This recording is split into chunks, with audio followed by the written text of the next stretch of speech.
I want to talk about another aspect of a wise heart today.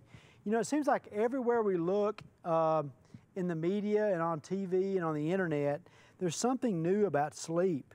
We're hearing stories about air traffic controllers going to sleep on the job and concerns and worries over that, and new regulations with truck drivers, how the government is making them limit the hours that they can drive and document all of their driving hours and their sleep hours, and all of these new things that we're seeing.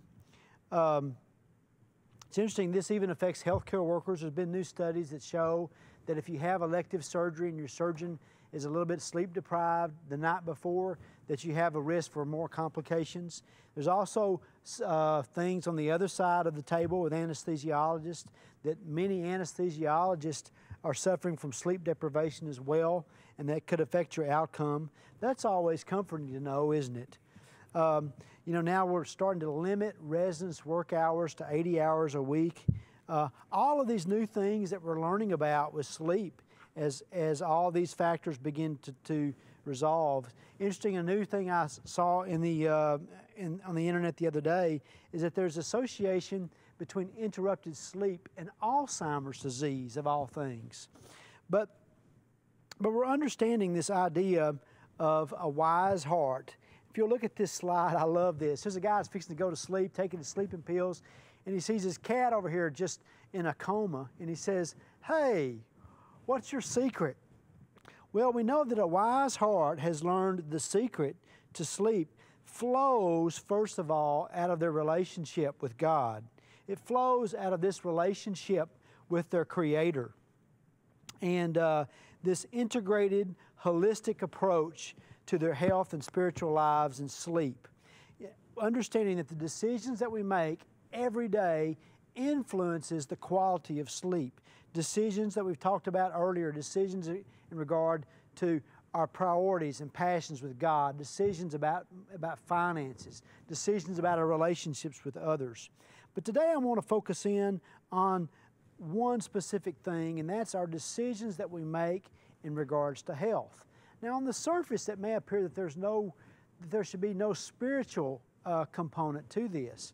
But I think as you'll see here as we look at some of the sins and some of the habits that we have, that there is this component. Even though we may have a sleeping disorder and it seems like there's a total physical issue, there's always a spiritual component involved there.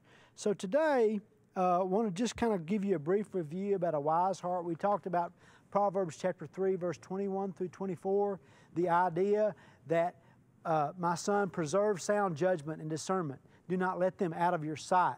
They will be life for you and an ornament of grace to grace your neck.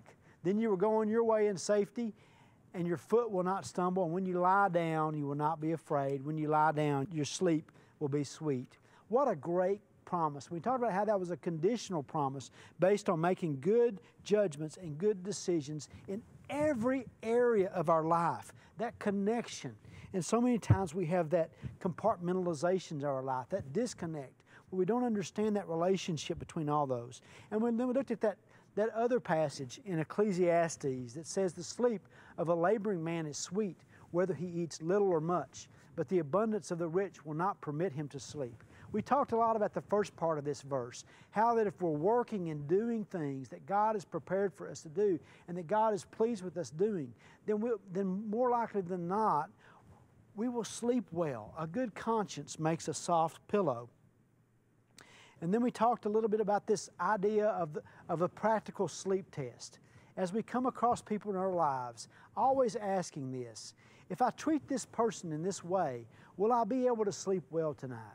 If I make this financial decision with the money that God has trusted with me, will I be able to sleep well tonight? If I make this decision to eat this whole bucket of Bluebell ice cream, will I be able to sleep well tonight? Or long term, will that lead me down a lifestyle where I'll develop some habits and some sleep problems? And so we also see, once again, that a wise heart is one which understands the best strategy for getting a good night's sleep is the decisions we make during the day. Now, my goals here with this talk about health is I want us to understand the relationship or the connection between the choices we make with our health and our spiritual lives. I want to give you a little bit of a foundation in sleep medicine. Once again, I'm not a sleep doctor, that's not my specialty, but just a little bit of information so that you can know actually when you need to see a doctor. And finally, I want to encourage you to work on building a healthcare team. And this brings us to a very important question, is that when should a Christian seek the aid of a physician?